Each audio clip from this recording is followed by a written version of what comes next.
Ich war nie ein Mann der großen Gesten.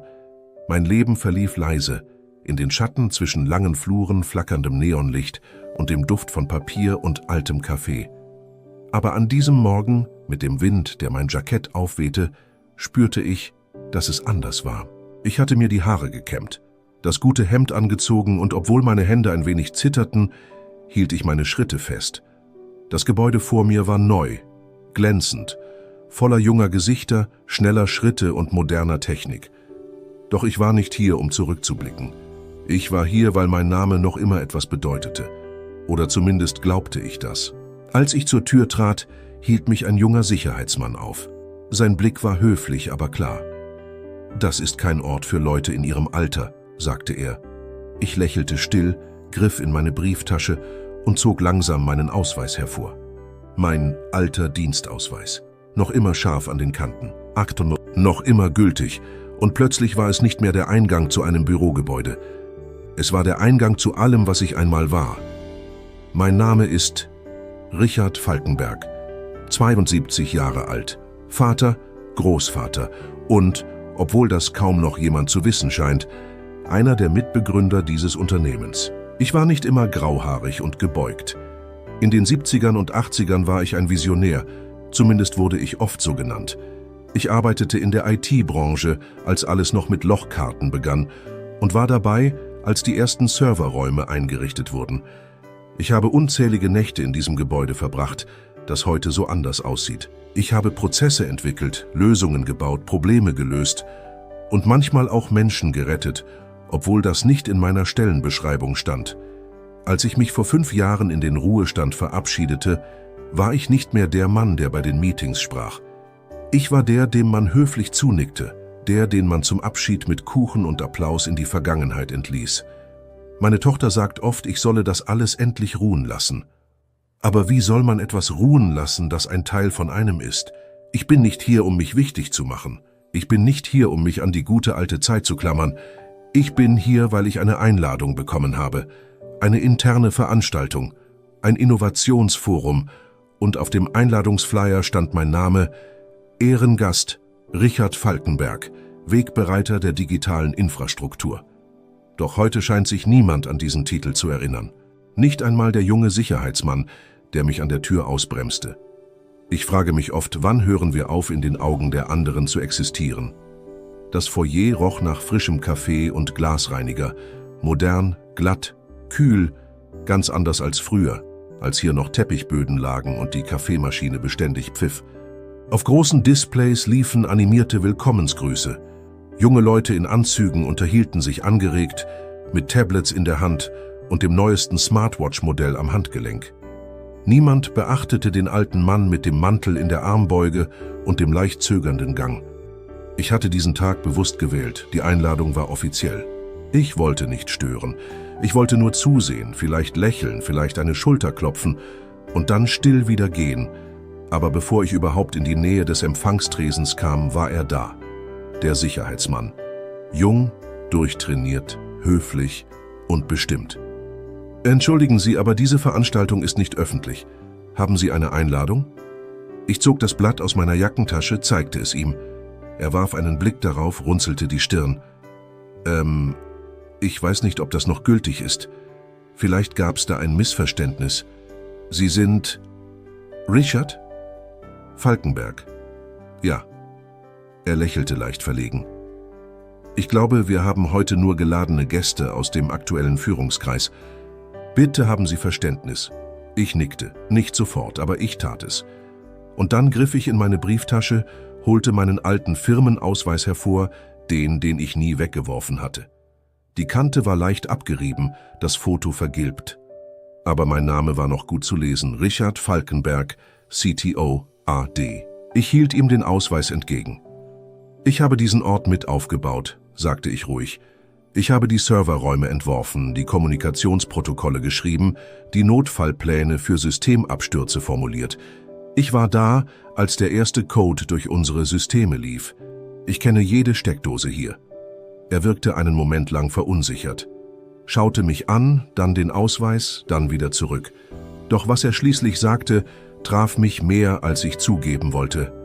»Trotzdem, Herr Falkenberg, Das hier ist nicht der richtige Ort für jemanden in ihrem Alter. Ich stand da, mitten im Foyer, den Ausweis noch in der Hand, mein Herz schwer wie Blei. Ich hatte nicht erwartet, gefeiert zu werden. Nicht, dass jemand applaudiert oder mich umarmt, aber ich hatte geglaubt, dass ich zumindest nicht vergessen wäre, dass mein Name, mein Beitrag, meine Jahre hier noch etwas bedeuteten. Doch da war nur dieser Blick des Sicherheitsmanns. Höflich, aber fest. Ich war für ihn nur ein alter Mann mit Geschichten aus einer Zeit, die keinen Platz mehr hatte. Langsam ließ ich den Arm sinken. Ich steckte den Ausweis zurück in die Brieftasche, strich die Jacke glatt und lächelte ein wenig. Natürlich. Ich verstehe, sagte ich, aber innerlich verstand ich gar nichts.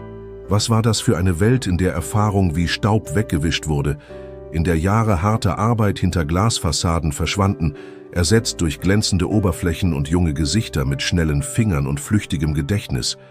Ich ging nicht sofort. Ich setzte mich auf eine der Bänke in der Ecke, wo früher ein Regal mit Fachzeitschriften stand. Heute war da nur eine Wand mit einem eingebetteten Bildschirm, der lautlos animierte Diagramme zeigte. Fortschritt, Wachstum, Zukunft. Ich sah mich um. Vor 30 Jahren hatte ich hier meine besten Ideen gehabt. In diesem Gebäude, an diesen Tischen. Ich hatte Nächte durchgearbeitet, Ausfälle verhindert, den Grundstein gelegt für alles, was nun digitalisiert, modernisiert und, wie es schien, von mir abgetrennt war. Und während ich dort saß, sah ich sie, einen jungen Mann, kaum älter als mein Enkel. Er stand vor einer Gruppe, zeigte auf einen Monitor und sprach begeistert über eine neue Plattform. Basierend auf unserem alten Sicherheitsframework, das vor Jahrzehnten von einem Richard Falkenberg mitentwickelt wurde. Ich erstarrte. Mein Name, mein Werk. Es war noch da, tief in den Strukturen, im Code, in den Fundamenten. Aber der Mann, der das alles getan hatte, ich, war draußen. Nicht mehr eingeladen, nicht mehr relevant.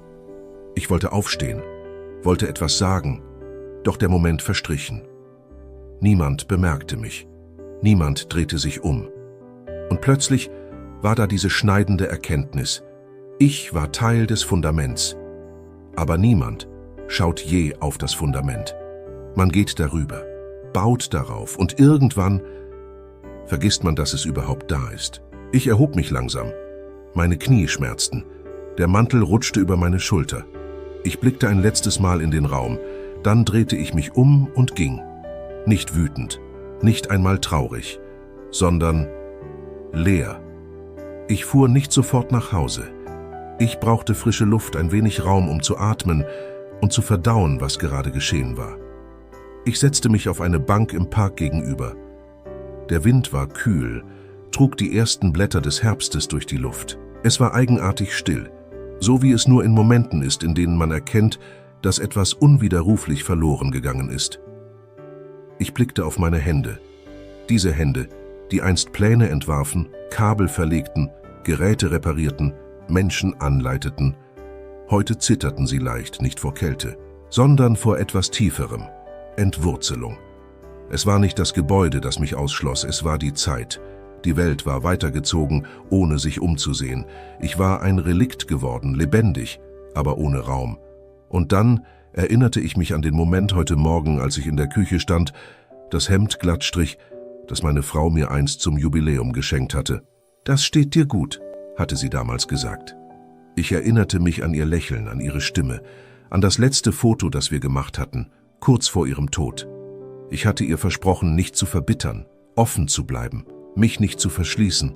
Doch jetzt fühlte ich mich hohl, abgelegt, wie ein Brief, der nie gelesen wurde.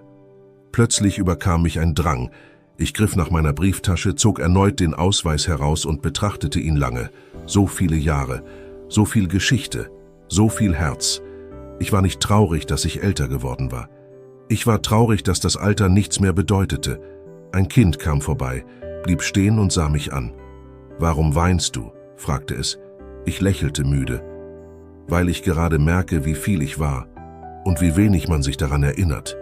Es nickte, als hätte es etwas verstanden und lief weiter.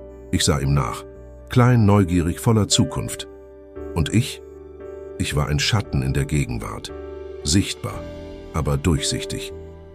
Ich saß lange auf dieser Bank, so lange, dass die Schatten länger wurden und das Licht sich goldfarben über die Wege legte.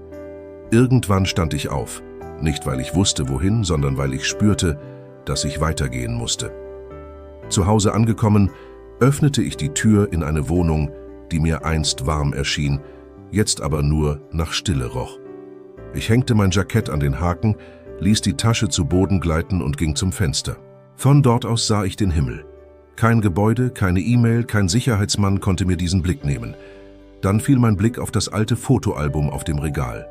Ich nahm es vorsichtig herunter, blies den Staub davon und schlug es auf. Seite um Seite.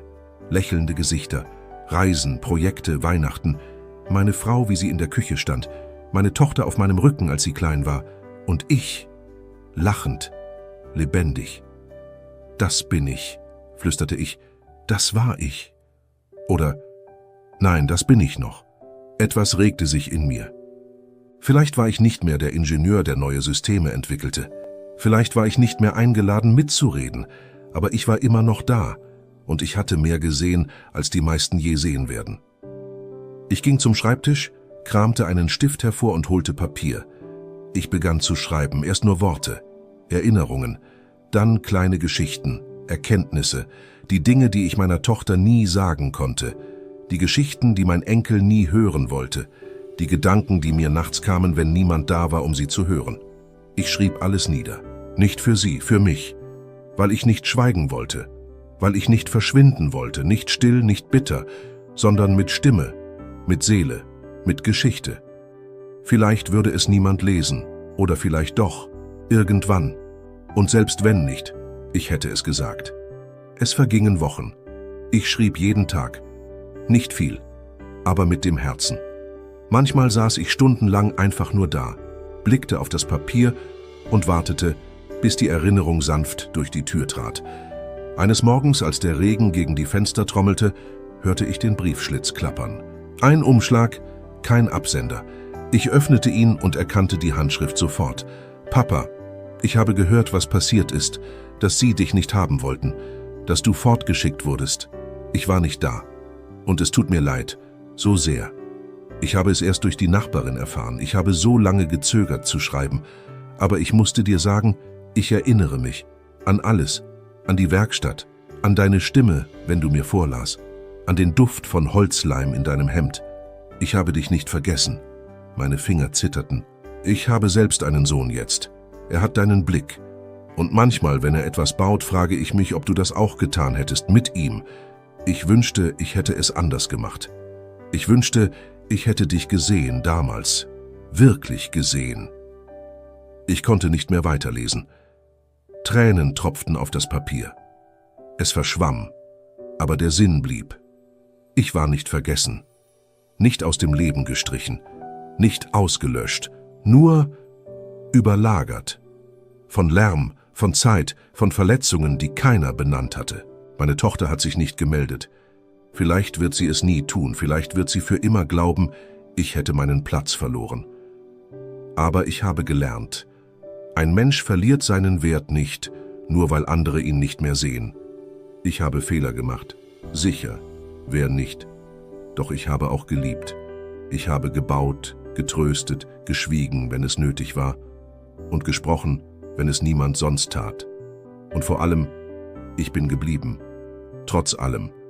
Der Umschlag auf dem Kaminsims war kein Abschied. Er war eine Erinnerung. Eine stille, unbeirrbare Erinnerung daran, dass meine Geschichte noch geschrieben wird. Auch ohne Applaus, auch ohne Anerkennung. Heute weiß ich, ich bin nicht weniger wert, weil ich allein gefeiert habe. Im Gegenteil. Ich habe mich selbst eingeladen, als alle anderen mich ausgeladen hatten, denn am Ende des Tages bin ich mein eigener Gast. Und das ist genug.